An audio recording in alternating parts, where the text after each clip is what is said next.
Hello Flesh and Blood enjoyers. You may have seen this draconic ninja going around once upon a time. Synra Dracai of Retribution.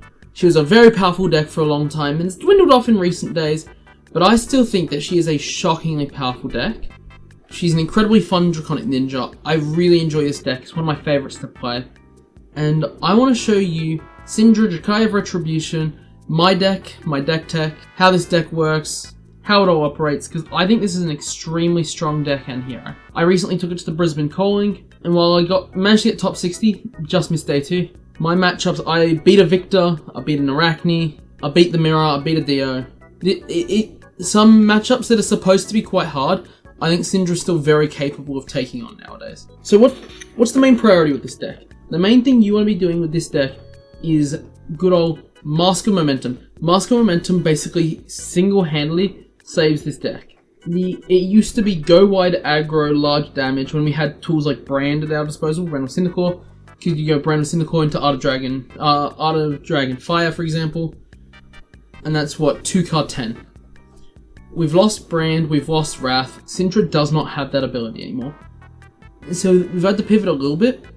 The entire point of Syndra at the moment is to threaten as many awkward numbers for Mask of Momentum as possible. Things like 4s constantly, low numbers to block. Your entire goal is you want to be as annoying as you can with Mask. Especially with Flick Knives, your sequencing very much matters with modern day Syndra. You can't get away with just chucking random attacks anymore. In case you don't know already, Mask of Momentum only says when you attack with an attack action card and it hits if it's the 3rd or higher. The first 2 do not have to be attack action card hits. So if an attack hits, they block the second one, you Flick Knives to deal 1 damage. Because the dagger has still hit, it'll still go over the top, and means that the third one, if you flick again, it doesn't hit because the attack action card hasn't hit for the 3rd chain link. But it means that if the attack action card does hit on the 3rd, it means it's 3 in a row. You've got your 3 in a row from us. Obviously, just 2 kunais. There's just not really any other weapons for Syndra. It's the only thing that synergizes with her hero ability, really. Bloodsplattered Vest is incredible for the cost curve. It helps you afford your 1-cost enders. And Dragon Scale or Flight Path just enables so many different lines. Especially being at instant speed is really important. And that 1 block can come in so handy.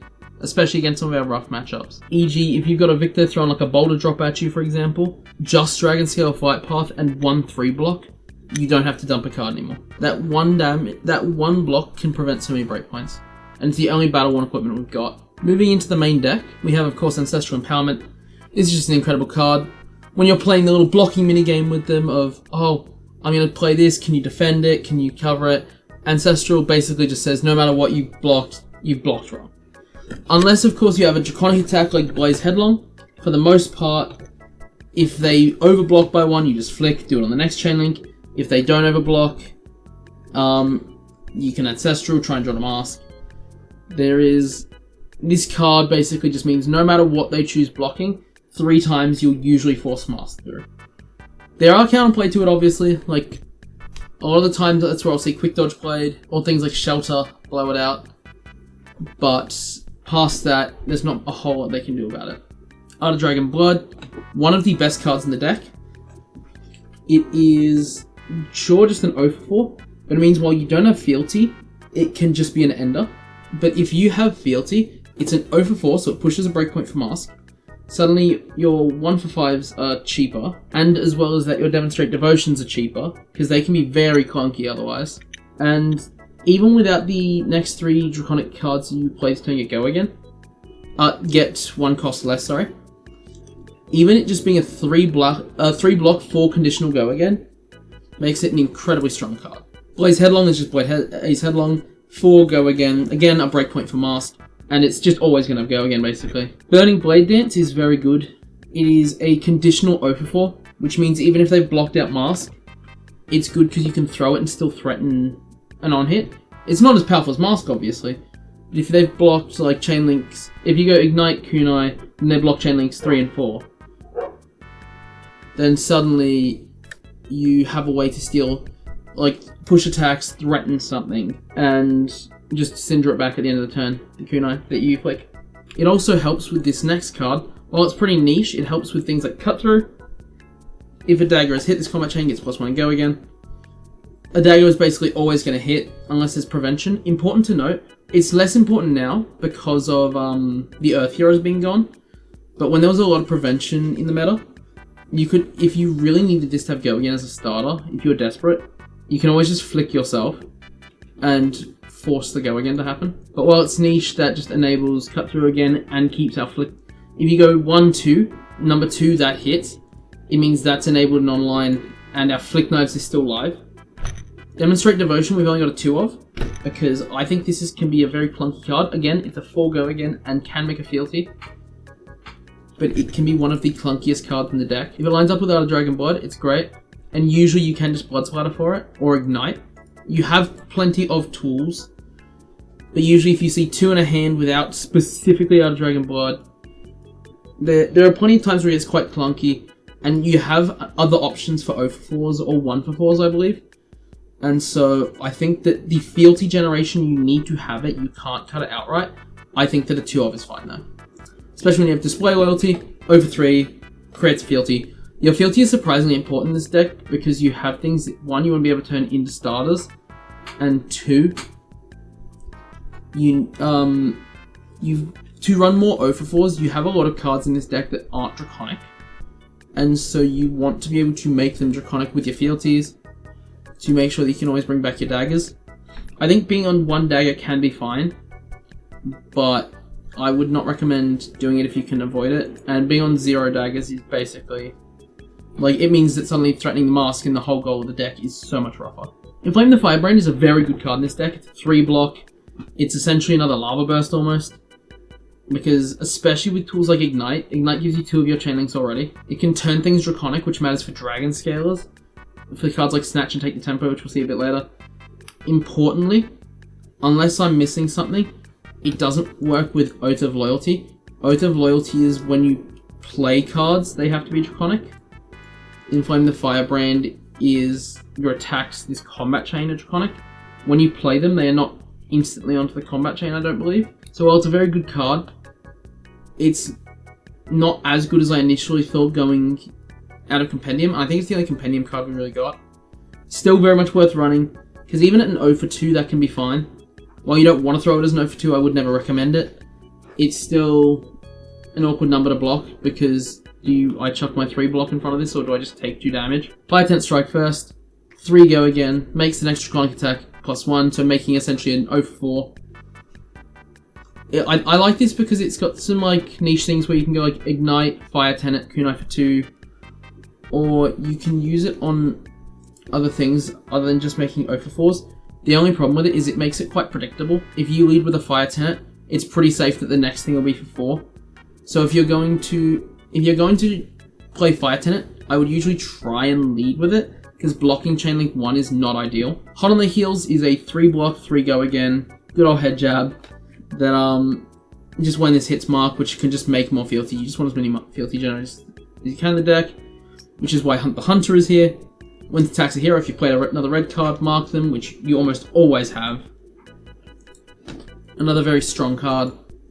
And it's a 3 block and it's a 5, which can be quite good to threaten Mask on, especially with Dragon Scalers. Ignite, with your Kunai, it's one of the best cards in the deck.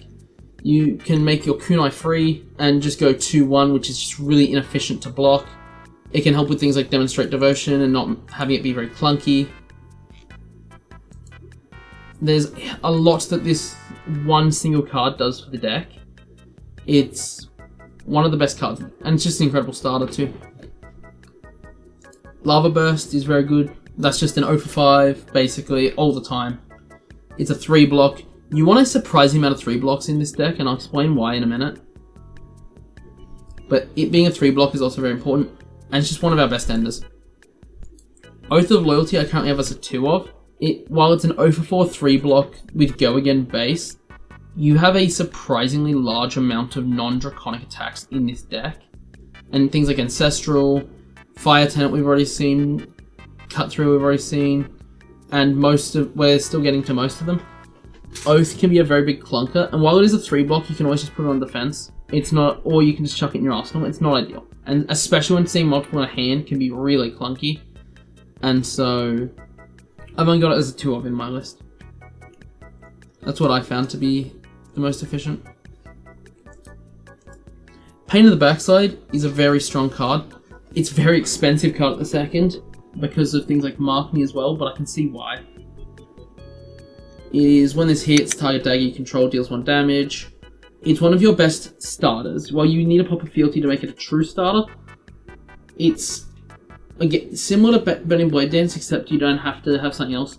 You can just lead with it with a fealty, and it is a starter that they do not want to block because it's Chainlink 1. That can essentially just be an 0 for 4 if they don't. It gives them either incentive to block on Chainlink 1, which is not ideal for them, or it is just an 0 for 4 and free first Chainlink and turns on things like Cut Through and Blood Splatter, which is also not ideal for them. So it is a very strong card. Ravenous Rabble is just a very good 0 for 4 without some of the other conditions our other ones have. Cut Through is conditional, Blaze Headlong's conditional. Ravenous Rabble, there is in the main board a total of 3 blues.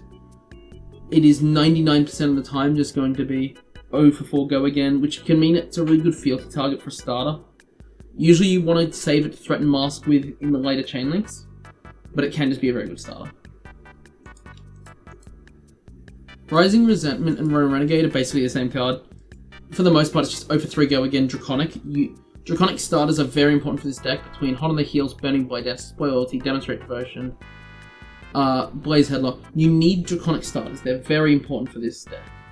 And your kunai is 1 damage for 1 card, for the most part, unless you happen to pitch a blue. It's not very worth it to throw a kunai as your starter. Rising Resentment has a little bit of extra text, which is just, when it hits, you can banish a card, cost less. That's pretty rare. You'll get the occasional, like Hunt the Hunter off it, for example. But for the most part, they're both just 0 for 3 going in starters. Snatch is very good. It's one of your best 1-card plays, because you can just throw it, threaten an arsenal. It's one of your best enders, because you can make it Draconic with either Inflame or Fealty. Threaten with Dragon Scalers. And it means if they block, you can still threaten something on the last chain link too. It is a 2-block, but it's also an 0 for 4. You don't even have to pitch for it.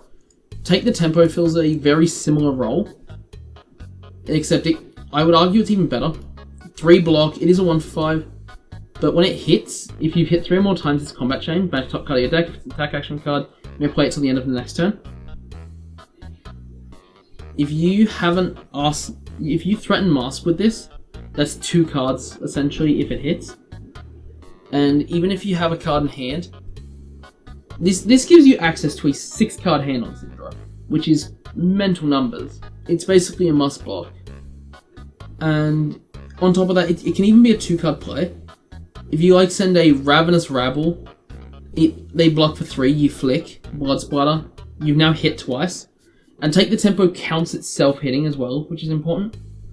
And so, if it hits for the 3rd time, the 2-card play, that is a 2-card 9 on hit, banish top card of deck, you can play it next turn, which is mental. It is probably the best ender in the deck.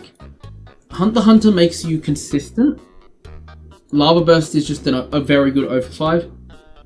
And Snatch is just an 0 for 4 that is usually your best Dragon Scaler target. Take the Tempo is probably the strongest in the deck once you are set up. Then this, to round out the main board, because we do have a main board of 60, there is Throw Dagger, which you can draw a card from, and it helps you extend your chains.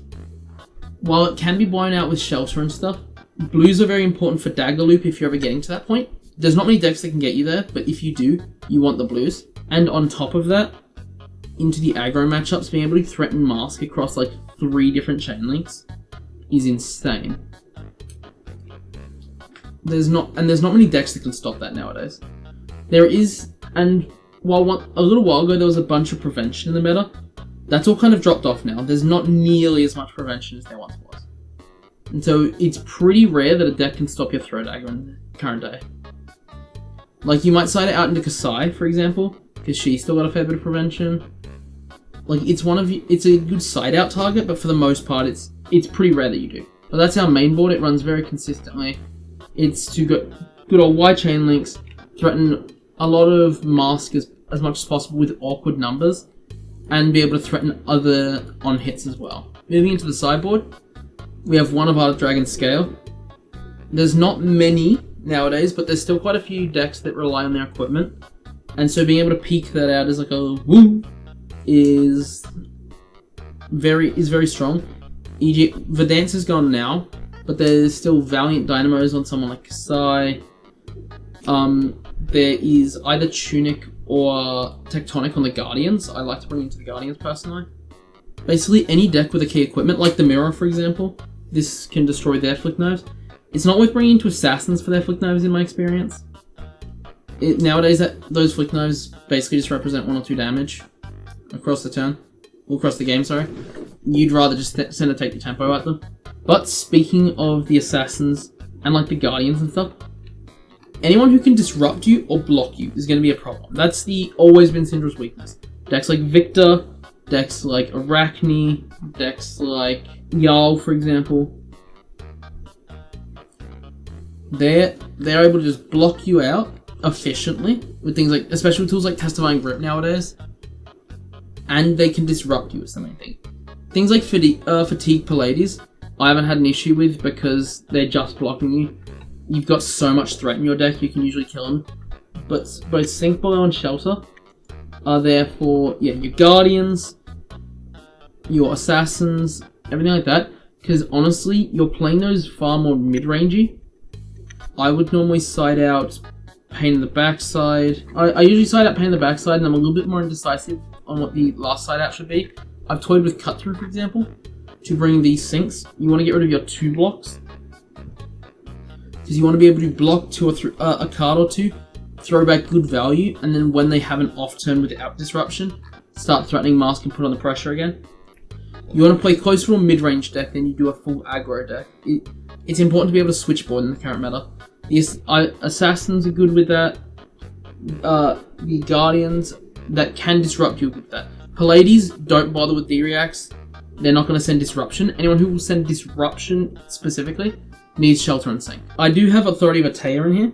That is for mostly things like the Arachnes and the Pallades and stuff, to attempt to have more blues in the deck for one, Kunai into those fatigue matchups. I found Kunai to be very good, and it's fine to be on 1 dagger.